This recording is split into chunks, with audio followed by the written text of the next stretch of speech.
Meaning of grovel. grovel,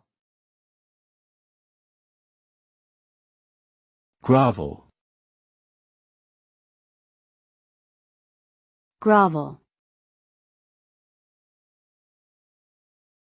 Grovel. Grovel means to act in a submissive manner, often lying face down and begging for forgiveness or showing excessive humility. It can also refer to lowering oneself to gain favor or acting in an overly obsequious manner in order to please someone.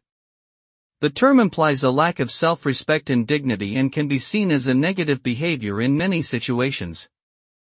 Overall, groveling is viewed as a desperate and weak action that can damage one's reputation and relationships if used inappropriately or excessively.